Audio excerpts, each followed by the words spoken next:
Hello दोस्तों, आज हम बताने वाले हैं झांसी का एक केस जहां पर एक आरोपी विदेशी फंडिंग मामले में आरोपी था। एनआईए की टीम दिल्ली से विदेशी फंडिंग मामले में झांसी पहुंची, जहां से उन्हें पता लगा खालिद मुफ्ती नाम का एक मौलाना इसमें इन्वॉल्व है, तो उसे अरेस्ट हमारा है और शहर हमारा है, इसकी भी हमें हिफाजत चाहिए। इसलिए हम लोगों ने इसकी पूरी हिफाजत की और हमारा शहर के अंदर झांसी एक ऐसी मिसाल है, कहीं भी यहाँ पर किसी तरह के दंगे नहीं हुई, एक हमारी मिसाल है। तो आप मानते हैं अंसारी साहब कि जो कुछ हुआ वो दुर्भाग्यपूर्ण था, नहीं होना चाहिए था। जिन लोगों ने ऐसा किया उन्होंने गैर जिम्मेदाराना रवैया अख्तियार किया और एनआईए टीम जो जांच कर रही थी, पुलिस टीम जो जांच कर रही थी, जांच में खलल डालने की कोशिश उन लोगों ने की। नहीं, ये खलल नहीं हुआ।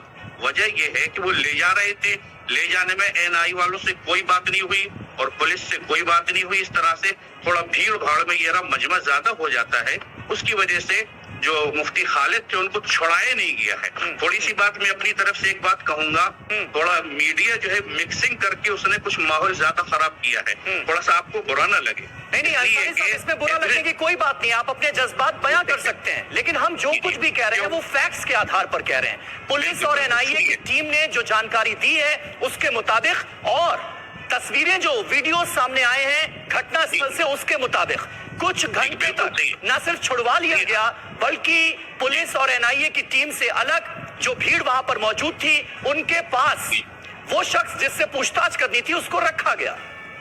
ये तो सीधे सीधे जांच को प्रभावित करना हो गया ना। फिर नहीं, जो मौजूद थे अधिकारी, जो एनआईए वाले भी थे, पुलिस भी थी, यहाँ पर जितने मौजूद थे ये सब जानते हैं कि छोड़ाया नहीं गया है, बल्कि उनको मजमे की वजह से जब वो आगे नहीं जा पा रहे थे तो उनको फिर पीछे ले जाया गया और हमने कहा कि इनको वापस घर ले जाओ। ये घर ले गए, घर ले जाके फिर वहां मस्जिद में इन्होंने नमाज पढ़ी और दुआ मांगी। फिर साइड वाले गली वाले रास्ते से अधिकारियों के पहुंचने से पहले वो एसएसपी ऑफिस पहुंच चुके थे। अब जिस चीज को कुछ लोगों ने ये कहा कि एनआई से छुड़ाया गया, पुलिस से छीना गया है, ऐसा नहीं हुआ है कि छीन कर वापस लौटाया गया हो। हमारी बात हुई थी, भीड़ की वजह से ये लगता है कि आगे पीछे छीन रहे हैं, कोई रोक रहा है, ये भीड़ में तो थोड़ा सा नजर आता ही है, लेकिन हकीकी बात ये थी कि खुद हमने उनको वहां पर पहुंचाया, क्योंकि हमें एनआई पर पूरा भरोसा था कि न्याय होगा, तो न्याय ही मिला है हमको। और साथ साथ में हमारा शासन प्रशासन यहाँ का बहुत अलर्ट है, जिसने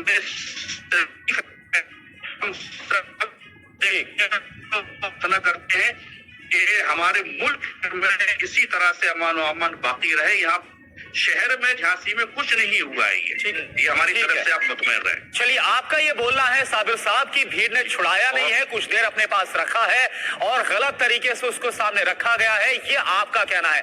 हाफिज नूर अहमद साहब भी हमारे साथ है। हाफिज साहब, जो खबरें आ रही हैं, जो फैक्ट्स निकल कर सामने आ रही है, उसमें कहा गया है एनआईए की टीम पहुंचती है, विदेशी फंडिंग से जुड़ा मामला था, 8 घंटे तक वहां पर जांच पड़ताल की है। इसके बाद जब वो खालिद नदवी को वहां से ले जाने के लिए तैयार हुई तब वहां पर लोगों की भीड़ इकट्ठा हो जाती है और एनआईए की टीम को ना सिर्फ रोका गया बल्कि जो खालिद है, जो मुफ्ती साहब है, उनको छुड़ा करके वो अपने साथ पास की एक मस्जिद है वहां पर लेकर गई। आप कैसे देखते हैं? क्या आपको लगता है कि यह गलत है जो हुआ है? इन्वेस्टिगेशन के बीच में नहीं आना चाहिए, जो सच है वो सामने आना चाहिए। दरअसल करुणा शंकर भाई, ये उत्तर प्रदेश का पहला जिला नहीं है और ये आखिरी भी नहीं है जहां उलमा को टारगेट किया जाता है, किया जा रहा है और किया जाएगा। ये एक षड्यंत्र है कि जो सरकारी एजेंसियां हैं उनका ये दुरुपयोग है। सरकार हर हाल में मुसलमानों को डराना चाहती है और डरा के रखना चाहती है। सरकार का मकसद ये है कि मुसलमान फिरता रहे। नूर साहब, ये षड्यंत्र है या फिर नहीं? जब सही तरीके से जांच पूरी होगी तब पता चलेगा। आप कह लेना। हाँ, बोलिए। आप बोल रहे थे तो मैंने आपको सुना है। बोलिए। सरकार चाहती है कि मुसलमानों को पीटा जाए, मारा जाए, लेकिन वो अपने बचाव में सामने ना आए। मतलब जो भीड़ थी वहां पर, वो जो नजर आ रही है, वो मौलाना की मोहब्बत में थी। ये वो दिख रहा है और उसको उस पर ही आरोप लगा दिया जाए कि इन्होंने हमला किया है, इन्होंने ऐसा। ये कौन सी बात है? क्या देश में लोकतंत्र रहा नहीं है?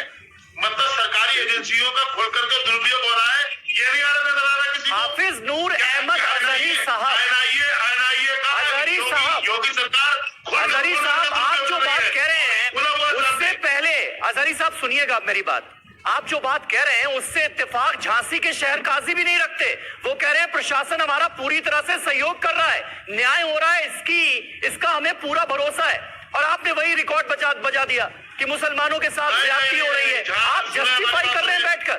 मैं एक मिनट, अजहरी साहब इस पर एतराज है मुझे कि भीड़ ने जिस तरह से जांच एजेंसी के काम को प्रभावित करने की कोशिश की, आप जस्टिफाई कर रहे हैं उसे। आप सुने मेरी बात सुने, साबिर अंसारी साहब एक जिले को देख रहे हैं, हम लोग पूरे देश पे नजर रख रहे हैं। साबिर अंसारी साहब की मजबूरियां भी है, वो बेचारे कहेंगे नहीं तो वो पास लिए जाएंगे। मुझे मालूम है, इस चीज को जानता हूं मैं कि पूरी तरह से सरकार अपनी सत्ता और पावर और ताकत का दुरुपयोग कर रही है। ये एनआईए ठीक है, विक्रम सिंह साहब हमारे साथ मौजूद हैं, पूर्व डीजीपी यूपी के विक्रम सिंह साहब, हालांकि शहर काजी हमारे साथ मौजूद हैं जो कि मौके पर मौजूद थे।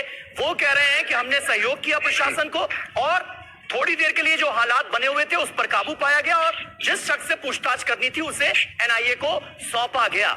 लेकिन यहाँ पर नूर अहमदी साहब जिस बात का जिक्र कर रहे हैं कि मौलाना से मोहब्बत थी लोगों को, इसलिए वो अपने घरों से निकल आए, इसलिए भीड़ लगा ली, इसलिए एनआईए और पुलिस के जांच को प्रभावित करने की जाने अनजाने कोशिश कर दी। अगर कोई ऐसा कर रहा है तो ये कितना खतरनाक साबित हो सकता है उसके लिए, और कानून क्या कार्रवाई कर सकता है ऐसे लोगों पर, मुझे लगता है सबसे पहले आप ये क्लियर कर दें तो बहुत अच्छा होगा।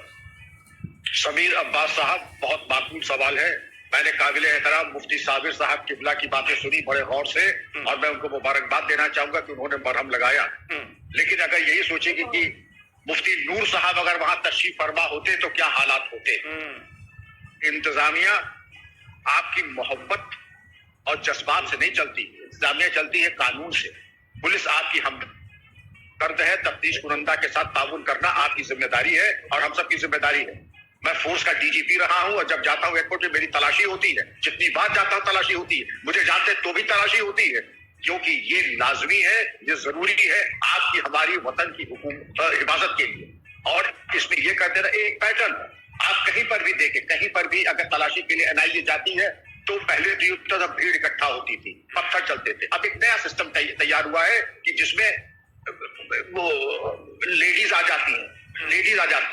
जाती हैं और अधिकांश मुंह इस तरीके से ठाठा बातें की शिनाख्त न हो सके। तो आपको ये मालूम है, आपकी इत्तला के लिए अर्ज है जनाब आली कि artificial intelligence facial recognition software अब किसी को बचते 111 लोग अगर नामजद एफआईआर में है, आपने अपने लिए मुसीबत को दावत दे दी है और ये नहीं होने वाला है। पुलिस आपकी दोस्त जरूर है, लेकिन भड़काऊ बातें अगर होंगी बिना इसका लिहाज किए किस बिरादरी के हैं, किस जात के हैं, डीजी है या डीजी रिटायर्ड है या कौन है, ऐसी कार्रवाई होगी कि देश की हिफाजत के साथ कोई समझौता हो नहीं सकता। आप लोग बड़े जिम्मेदार होते हैं। काश जैसी सरपरस्ती जनाब मुफ्ती साबिर साहब ने हम सबकी की है, वो सबके लिए एक नजीर है, एक मिसाल है। वो अगर करेंगे तो अमन व अमान रहेगा। और भड़काने वाली बात करेंगे, किसी को ये इंटरेस्ट नहीं है कि जात और मजहब की बुनियाद के ऊपर कोई कार्रवाई करे।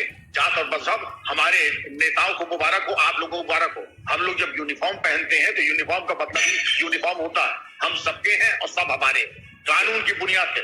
जी समीर अब्बास साहब। जी बिल्कुल विक्रम जी। और देखिए नूर साहब आपके पास आएंगे, आप कुछ बोलना चाहते हैं, लेकिन तमाम जो हमारे साथ मेहमान है एक बार उनसे बात कर लेते हैं, एक बार सबसे बात कर लेंगे करके फिर आपके पास काउंटर चलिए आप बोल लीजिए, आप पहले बोल लीजिए, फिर हम बाकी मेहमान के पास जाएंगे। पूर्व डीजीपी साहब की मैं बड़ी इज्जत करता हूँ, वो भी काबिल एहतराम है मेरे लिए और वो हमारे सूबे के डीजीपी रहे हैं। मैं इतना ही जानता हूँ कि सरकार की आइडियोलॉजी जो होती है वही सरकार वही डीजीपी साहब करते हैं, वही एनआईए करती है, वही सारे अधिकारी करते हैं। ये मैं अच्छी तरीके से, जैसे मैंने महाराजगंज जो ये बहराइच का इलाका है वहां पर जो दंगा हुआ उसको भी देखा है, संभल को भी देखा है कि अभी भी वहां डीएमएसपी अभी भी बने हुए हैं, जिनको सस्पेंड होना चाहिए था। लेकिन मैं बहुत ही अफसोस के साथ में कह रहा हूं कि डीजीपी साहब आपने कभी नहीं कहा यहाँ पर नूर साहब, आप सरकार की आइडियोलॉजी की बात बोल रहे हैं, क्या है सरकार की आइडियोलॉजी बने रहना चाहिए। जिसको लेकर आप लगातार निशाना साध रहे हैं एनआईए पर और एजेंसियों पर, सरकार पर? क्या है सरकार की आइडियोलॉजी? आप इसी का हवाला दे रहे हैं ना? सरकार की आइडियोलॉजी है कि मुसलमानों को परेशान करो, मुसलमानों के धर्म अच्छा। को छेड़ो, ये यही है। ठीक है, प्रवेश कुमार चौधरी हमारे साथ मौजूद है, प्रवक्ता विश्व हिंदू परिषद। सरकार पर इसलिए भरोसा नहीं होता क्योंकि कई बार इस तरह की चीजें होती हैं जिससे वो भरोसा कम किया जाता है। Hi, I'm Ria. I live in Bombay. Dating